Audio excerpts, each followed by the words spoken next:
And welcome back to our channel craze of study. आज हम B Ed third semester के most important questions की series का next video देखेंगे। तो चलिए आइए शुरू करते हैं आज का हमारा वीडियो। पहला प्रश्न है, विद्यालय के प्रकारों पर प्रकाश डालिए। विद्यालय के प्रकार। विद्यालय विभिन्न प्रकार के होते हैं। यह विभिन्नता उनके स्वरूप, ढांचे, प्रशासन, विचारधाराएं, उद्देश्य, भौतिक संसाधन के आधार पर होती है। पहला है केंद्रीय विद्यालय। यह अखिल भारतीय स्तर संचालित हैं। यह केंद्रीय माध्यमिक शिक्षा बोर्ड CBSE द्वारा मान्यता प्राप्त हैं। दूसरा है नवोदय विद्यालय। यह संस्थान केंद्र सरकार द्वारा संचालित है, जो ग्रामीण प्रतिभाशाली विद्यार्थियों के लिए निःशुल्क आवास, भोजन एवं शिक्षा की व्यवस्था करता है। यह केंद्रीय माध्यमिक शिक्षा बोर्ड द्वारा मान्यता प्राप्त है। निजी विद्यालय। तीसरा है ऐसे विद्यालय जिनका पूरा संचालन निजी संस्था द्वारा होता है। ऐसे विद्यालयों में कर्मचारियों को वेतन संस्था द्वारा दिया जाता है। चौथा है संस्कृत विद्यालय। इस विद्यालय में वेदों का अध्ययन कराया जाता है। पूजा, प्रार्थना, मंत्र इनकी दैनिक गतिविधियों में शामिल हैं। मूलतः संस्कृत पर अधिक ध्यान दिया जाता है। पांचवा है मिशनरीज स्कूल। ब्रिटिश काल में ईसाइयों धर्म से जुड़े संगठनों से प्रभावित यह विद्यालय CBSE द्वारा मान्यता प्राप्त है। छठवां है आर्मी वेलफेयर सोसाइटी द्वारा संचालित विद्यालय। इस विद्यालयों का प्रशासन रक्षा मंत्रालय के पास होता है। सेना के प्रशासनिक अधिकारी इनका प्रशासन करते हैं। सातवां है मिलिट्री स्कूल। ये विद्यालय भी रक्षा मंत्रालय द्वारा संचालित है। आठवां है मदरसे। मुस्लिम समुदाय के बच्चों को धार्मिक शिक्षा दी जाती है। नौवां है आदर्श विद्या मंदिर।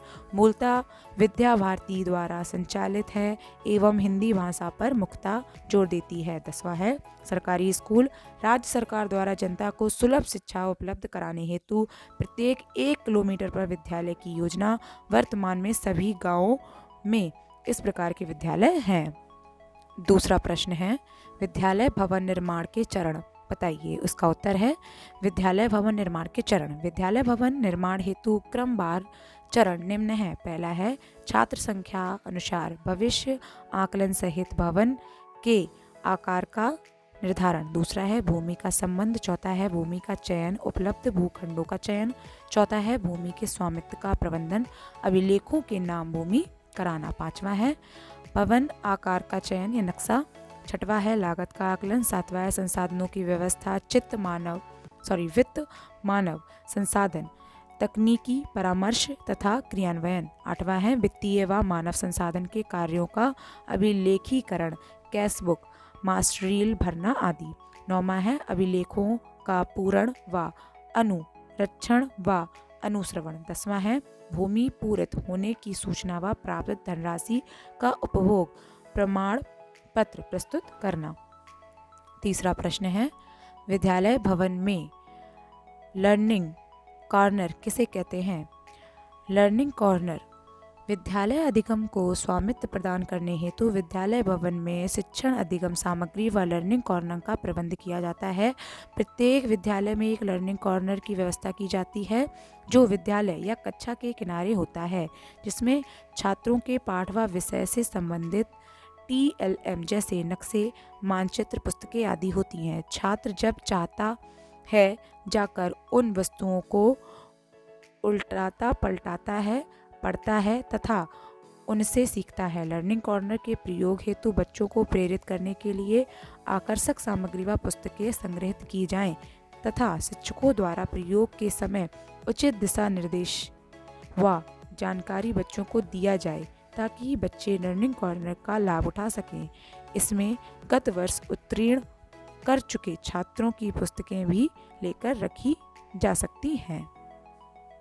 चौथा प्रश्न है विद्यालय भवन के प्रमुख कक्ष पर प्रकाश डालिए। इसका उत्तर है विद्यालय भवन के प्रमुख कक्ष। एक विद्यालय भवन के अंतर्गत निम्नलिखित प्रकार के विद्यालय कक्ष होने चाहिए। पहला है प्रधानाचार्य कक्ष।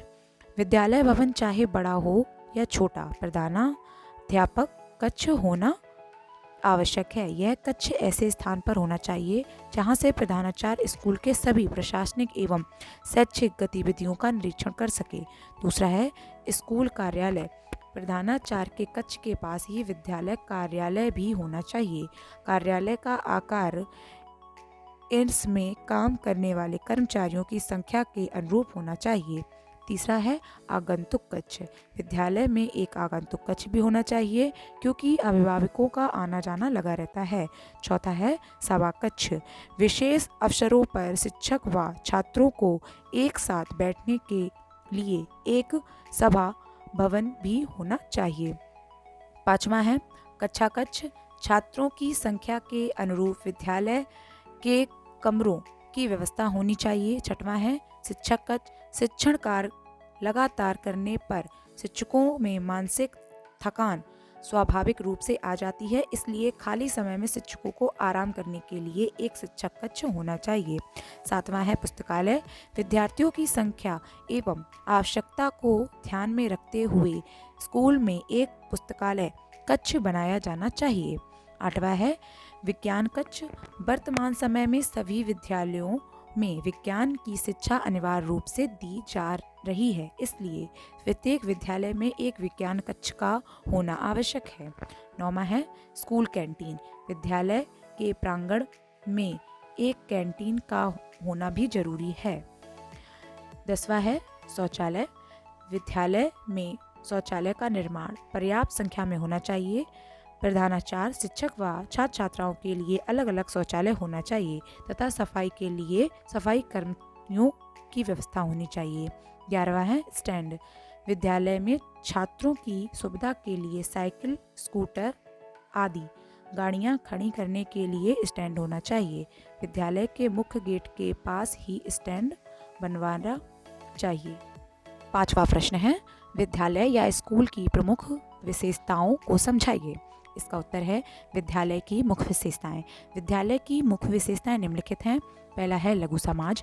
विद्यालय समाज की आवश्यकताओं, मूल्यों और आकांक्षाओं को प्रतिबिंबित करता है। शिक्षा प्रणाली समाज की आवश्यकताओं के अनुसार परिवर्तित होती हैं तो विद्यालय का स्वरूप ही बदल जाता है। दूसरा है विशिष्ट वातावरण। विद्यालय शिक्षा प्रक्रिया के संचालन हेतु विशेष वातावरण का सृजन करता है। यह वातावरण को सरल, शुद्ध एवं संतुलित बनाकर प्रस्तुत करता है। तीसरा है शिक्षा का साधन। विद्यालय शिक्षा का औपचारिक एवं सक्रिय साधन है। यहाँ देश के भविष्य का निर्माण होता है तथा विद्यार्थियों को भावी जीवन के लिए तैयार किया जाता है। चौथा है बाल केंद्रित। विद्यालय में बालक के व्यक्तित्व विभिन्नताओं के अनुसार शिक्षा प्रदान की जाती है। विद्यालय बाल केंद्रित शिक्षा के माध्यम से बालक के व्यक्तित्व को सर्वांगीण संतुलित विकास करता है। 5वां है सामाजिक प्रगति का साधन। विद्यालय समाज को योग्य नागरिक प्रदान करके उनके विकास में महान योगदान देता है। इसी के द्वारा नए विचारों को जन्म दिया जाता है। यह ज्ञान एवं कौशल में वृद्धि करके समाज के विकास में भागीदार बनते हैं। इसी कारण से विद्यालय को समाज का लघु रूप कहा जाता है। 6वां प्रश्न है विद्यालय की आवश्यकता एवं महत्व को समझाइए। इसका उत्तर है विद्यालय की आवश्यकता एवं महत्व। समाज में विद्यालय के स्थान, महत्व और आवश्यकताओं पर प्रकाश डालते हुए एस बाल कृष्ण जोशी ने लिखा है कि किसी भी राष्ट्र की प्रगति का निर्माण विधान सभाओं, न्यायालयों और फैक्ट्रियों में नहीं परंतु विद्यालयों में होता है। विद्यालयों को यह महत्वपूर्ण स्थान निम्नलिखित कारणों से दिया जाता है। पहला है अभिभावकों की व्यस्तताओं के चलते विद्यालय विद्यार्थियों का संपूर्ण उत्तरदायित्व निभा रहे हैं। दूसरा है विद्यालय सांस्कृतिक विरासत के संरक्षण एवं हस्तांतरण में सहायक है। तीसरा है विद्यालय परिवार एवं वाह जीवन को जोड़ने वाली कड़ी है। चौथा है विद्यालय को विद्यार्थियों के बहुमुखी प्रतिभा विकास का महत्वपूर्ण साधन समझा जाता है। 5वां है राज्य के आदर्शों और विचारधाराओं को फैलाने के लिए विद्यालय को अति महत्वपूर्ण साधन माना गया है। इसीलिए कह सकते हैं कि एक राष्ट्र के विद्यालय उनके जीवन के अंग हैं जिनका विशेष कार्य है उसकी आध्यात्मिक शक्ति को दृढ़ बनाना, उसकी ऐतिहासिक निरंतरता को बनाए रखना, उसकी भूतकाल की सफलताओं को सुरक्षित रखना और उसके भविष्य को आश्वस्त करना। 7वां प्रश्न है, भौतिक संसाधन प्रबंधन की विशेषताएं स्पष्ट कीजिए। इसका उत्तर है, भौतिक संसाधन प्रबंधन की विशेषताएं निम्नलिखित हैं। पहला है पर्याप्तता। स्कूल प्रांगण में सभी पाठ क्रियाओं, पाठ सहायक क्रियाओं तथा सामुदायिक क्रियाओं के लिए पर्याप्त स्थान तथा सभी प्रभावशाली एवं कौशल सुविधाओं की पर्याप्त व्यवस्था होनी चाहिए। 4 बातों, पहला है स्थल एवं परिवेश, दूसरा है क्षेत्र, तीसरा है योजना और चौथा है रचना के डिज़ाइन पर विशेष ध्यान दिया जाना चाहिए।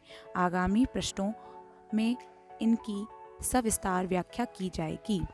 दूसरा है संरक्षण एवं कल्याण। स्कूल प्लांट में विद्यार्थियों तथा अध्यापकों के स्वास्थ्य संरक्षण की क्षमता होनी चाहिए। इसका निर्माण स्वच्छता के नियमों के अनुकूल होना चाहिए। उसमें प्रकाश और हवा का उचित प्रबंध होना चाहिए। स्कूल प्रांगण सुरक्षित स्थान पर मुख्य सड़क से दूर स्थित होना चाहिए ताकि छोटे बच्चों के लिए किसी प्रकार का खतरा ना हो। तीसरा है लचीलापन। स्कूल प्रांगण की रचना तथा उसके प्रयोग में कठोरता नहीं होनी चाहिए। आवश्यकताओं के अनुसार उसमें सुरक्षा के लिए भी पर्याप्त स्थान होना चाहिए। चौथा है सामंजस्य। स्कूल प्रांगण के विभिन्न भागों में अंतः व्यवहारिक सामंजस्य होना चाहिए। सभी विभाग अलग अलग काम करते हुए भी एक दूसरे से संबंधित होने चाहिए। वे इस प्रकार स्थित होने चाहिए कि एक दूसरे के काम में बाधक ना हो। प्रत्येक विभाग अपने विशिष्ट उद्देश्य के लिए सुनियोजित होना चाहिए। जिस विभागों में प्राकृतिक रूप से शोर रहना है उन्हें अन्य विभागों से दूर स्थित किया जाना चाहिए, जैसा कार्यशाला और रासायनिक विज्ञान की प्रयोगशाला कक्षाओं से दूर स्थित होना चाहिए। स्टाफ कक्ष प्रिंसिपल के कमरे के निकट होना चाहिए। 5वां है कार्यकुशलता एवं एकता। स्कूल प्रांगण इस प्रकार आयोजित किया जाना चाहिए कि उसमें कार्यकुशलता एवं एकता हो। इससे विद्यार्थियों को अधिकतम लाभ प्राप्त हो, जिससे विद्यार्थियों, अध्यापकों और मुख्याध्यापक के समय तथा शक्ति का अपव्यय ना हो। 6वां है सुंदरता। स्कूल प्रांगण की कलात्मक एवं सौंदर्यात्मक रचना होनी चाहिए। स्कूल में स्वच्छता स्कूल की सुंदरता का प्रतीक होती है। यदि प्रांगण सुंदर होगा तो विद्यार्थी और अध्यापक अपने कार्य के प्रति आकर्षक अनुभव करेंगे। 8वां प्रश्न है विद्यालय भवन निर्माण के सिद्धांत का उल्लेख कीजिए। इसका उत्तर है विद्यालय भवन निर्माण के सिद्धांत। विद्यालय भवन के निर्माण के समय निम्नांकित तथ्यों को ध्यान में रखना चाहिए। पहला है संपूर्ण विद्यालय भवन की योजना एक बार में ही पहले ही बना लेनी चाहिए। दूसरा है भवन योजना के अनुरूप ही आर्थिक साधनों की पर्याप्त व्यवस्था कर लेनी चाहिए। तीसरा है यदि पर्याप्त आर्थिक साधन उपलब्ध ना हो तो भवन निर्माण का कार्य टुकड़ों में करा लेना चाहिए। चौथा है भवन में प्रकाश, वायु तथा स्वच्छता की पर्याप्त व्यवस्था की जाए। 5वां है विद्यालय भवन विद्यालय की आवश्यकता के अनुरूप हो। प्राथमिक व माध्यमिक विद्यालयों की भवन संबंधी आवश्यकताएं पृथक पृथक होती हैं। 6वां है भवन में भावी विस्तार की पर्याप्त संभावनाएं होनी चाहिए। आवश्यकता पड़ने पर विद्यालय की डिज़ाइन बदली जा सके, जैसे फर्स्ट टाइप को E, O, H या L प्रकार में बदलना पड़ सकता है। इस प्रकार के परिवर्तनों की पहले से ही व्यवस्था कर लेना उत्तम रहता है। 9वां प्रश्न है विद्यालय छात्रावास पर संक्षिप्त टिप्पणी लिखिए। इसका उत्तर है छात्रावास वास्तविक अर्थ में एक उत्तम घर का स्थान ग्रहण करता है। यह सामान्य घरों से उत्तम स्थितियां एवं सुविधाएं प्रदान करके बहुत महत्वपूर्ण कार्य कर सकता है। अतः छात्रावास की स्थापना शुद्ध, शांत तथा शिक्षोपयोगी वातावरण में एक विद्यालय के समीप की जानी चाहिए। छात्रावास मुख्य सड़क तथा कोलाहल से दूर, स्वच्छ, स्वास्थ्यप्रद एवं खुले स्थान पर स्थापित होना चाहिए। बालकों के खेलने कूदने का मैदान इसके पास हो तो बहुत सुविधा रहती है। यह कहना अनुपयुक्त नहीं होगा कि एक उत्तम छात्रावास शिक्षा में बड़ा ही महत्वपूर्ण भाग लेता है।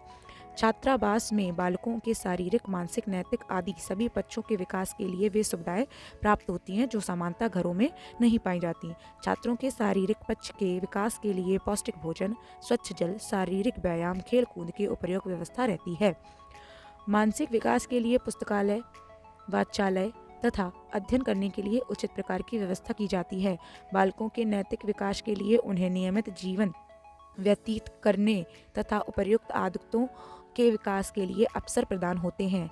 छात्रावास में आत्मनिर्भरता एवं आत्मविश्वास जैसे गुणों का भी विकास होता है तथा बालक अनुशासन युक्त एवं संयमित जीवन व्यतीत करना सरलता से सीख जाते हैं। रूसो ने छात्रावास के जीवन की उपयोगिता के संबंध में लिखा है, खेल के मैदान में तथा छात्रावास में बालक एक दूसरे से जो पाठ सीखते हैं वे विद्यालय में सीखे हुए पाठों से 100 गुना अधिक उपयोगी होते हैं। 10वां प्रश्न है, विद्यालय भवन की विशेषताएं स्पष्ट कीजिए। इसका उत्तर है, विद्यालय के अच्छे भवन में निम्नलिखित विशेषताएं होनी चाहिए। पहला है पर्याप्त स्थान। विद्यालय भवन में पर्याप्त स्थान होना चाहिए।